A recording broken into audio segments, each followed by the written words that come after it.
I want control. It's easier. It feels safer. But it is keeping me from peace. I'm Allie. I'm a social worker, multiple trauma survivor, creator. The reason that I think I hold on to control so much is because it does feel safer. It's like an illusion of a safety net that doesn't really exist. And that's where habits like perfectionism comes in. Getting really hard on myself for making mistakes. And like I said, control. It swoops in there because it gives me the illusion that I have control. So when it comes to, when God says to cast your cares on me, to surrender, to trust, that feels like both like peace and both like alarm bells all at once. This past week, I've really been struggling. I've been stretched, challenged by circumstances that were involuntary to learn how to cast my cares. So to decide, am I going to cast my cares or am I going to just hold on to that control? Because guys, if you're a survivor, you know that it just feels better. It feels like I'm going to be okay, or because I can control everything, I'm going to be safe. If I can be in charge, I'm not going to drop the ball because my hypervigilance kicks in, because my red flag radar kicks in, all those things, those fight or flight mode and behaviors that we have kick in, and we have the illusion that we have it all together and that we're going to be safe. So trusting other people and trusting God becomes really difficult. So let me bring up, I'm going to look for the Bible verse that's really been ringing in my ears this past week and I've been holding on to. Let me look that up. So while I'm looking that up, I just want to also bring up that I think the reason I want control so bad too is like my nervous system has been trained. It's been trained to be like this. It's the default mold. It's not, there's been so many years. Like I'm in my late 30s now and I'm like, listen,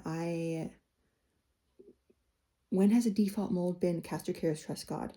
It's been this constant, oh my gosh, I want to freak out. My body says, alert, alert.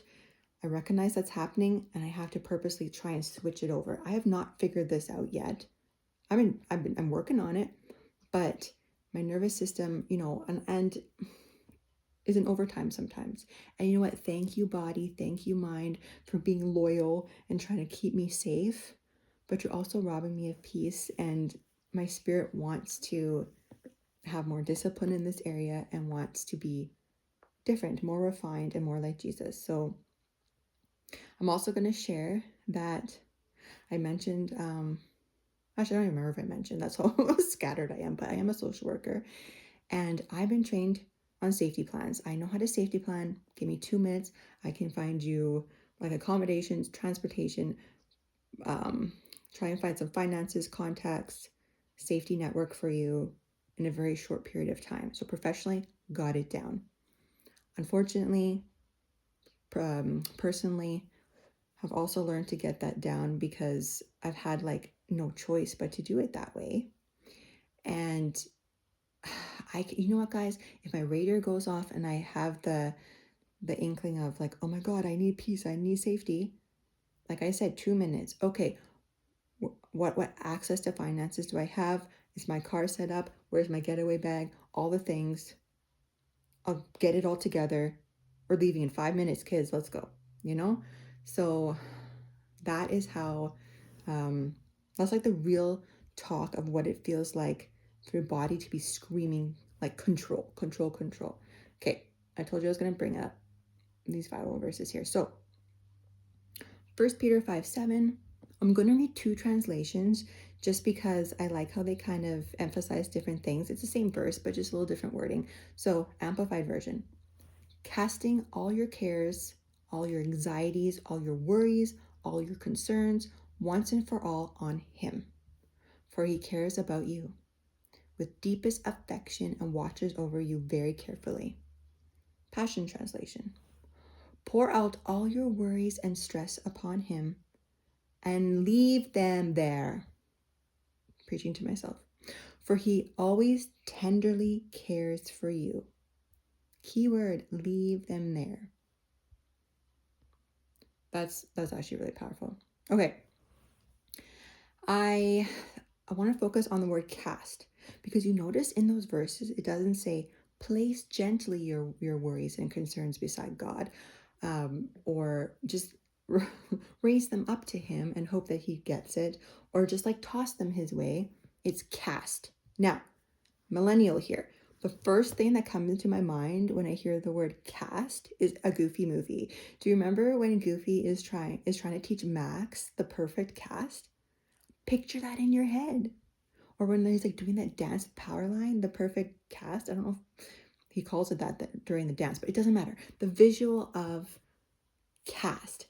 You're chucking that fishing rod, that bait far. It's not landing beside you to catch a fish to get the desired outcome.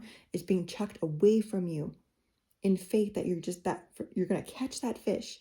So it's that motion of like, psh, like I'm not a fisher person, but like just casting that. So that's what I've been doing this week, guys. I've just been trying to picture, okay, God, I'm not just like nicely placing this burden beside you. I'm like, get it away. God, take this. You know what it is. Catch it for me. Do something. Please. You know, I'm making a perfect cast your way. So take that visual with you if you are struggling. If you have all these things that you need a breakthrough on, or things that are weighing your heart down, cast it God's way. Chuck it his way. And don't take it back. That's where the control comes in. God, you're not working fast enough. My rent is due tomorrow. I don't know how I'm going to pay for it. I'm going to take it back and stress and scramble right now because I don't see you coming through. Oh my gosh, alarm bells, hey, like that's just going off. Cast it his way. Okay, so I'm going to share like what I'm doing this like week, like real time, what I've been doing this week to learn to cast, to practice casting my cares on him. I wrote a list, so I'm going to bring it up here because I wanted to make sure. Okay. There's just like small, honest, raw things, guys, that I'm doing this week. So letting myself cry and actually feel the feelings instead of just pushing them away. I don't know how much sleep I've been getting. Yes, I have a 4-month-old, but he sleeps better than me. I've just been just getting up sometimes at night and just like letting myself like cry. Be like, God, I'm scared. God, I'm struggling. Here's my list of burdens and worries and anxieties, casting them your way, feeling the feelings. I've been listening to sermons and podcasts, like in people I trust online to just like fill my mind, renew my mind, not letting those worries and doubts like sit here and give me wrinkles. I'm like, God, push them out, push them out, push them out of my head, dwell on things that are true and praiseworthy. And what do you say and what are your promises? Okay. Trying to take moments to be still. Baby's sleeping. So I'm going to take a moment to be still, reflect, meditate on 1 Peter 5:7, stuff like that. Settle my spirit so I can actually hear the Holy Spirit. So much noise in a survivor. You have so much noise in your head. We got to clear that out. Trying to stay in consistent prayer. Now, you know, sometimes when we hear consistent prayer, it's like, I have to pray 24/7. I'm just sit here and pray. No, sometimes it's 1 or 2 sentences where I'm like going downstairs to do the laundry. I'm like, God, I want to take that back. I need your peace. I need your presence. I'm trusting you. End of my prayer. Maybe 4 or 5 minutes later, 1 sentence, or maybe I can afford to pray 5 to 10 minutes. Like it just depends on the day. It's just being mindful and having a prayerful not countenance, but a prayerful intentional spirit, and walking in that every day. I'm trying to include some movement. So for me, movement calms me. Trying to get like out of my head and be fully present. So maybe that's a 2-minute stretch. If you have kids, you get what I'm saying, right? Like sometimes it's just filling in some space here, going for a walk, doing those little things in order to get out of my head. Because when you're in your head and you're spiraling, anxieties are filling up. Battle in the mind, guys. So when I feel myself reaching back, being like, God, I'm taking that thing that I surrendered to you, those things that I surrendered to, I'm going to take it back because I can do better. Don't you know?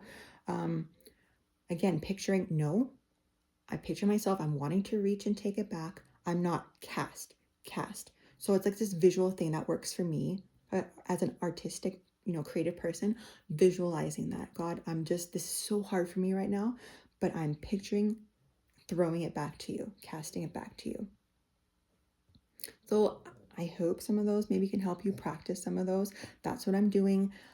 They're just ideas, guys. And I hope that you can try some of them out. Let me know in the comments. Is it working for you? What works for you?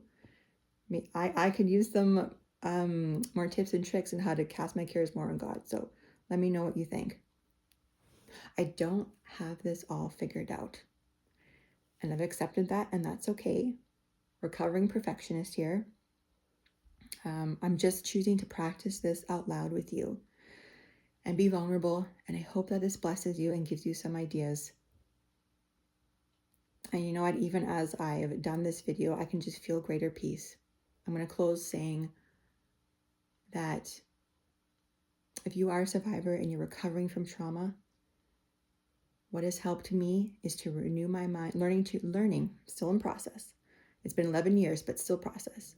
Renew your mind, reclaim your identity in Christ in order to rebuild the beautiful life that He wants and has for you.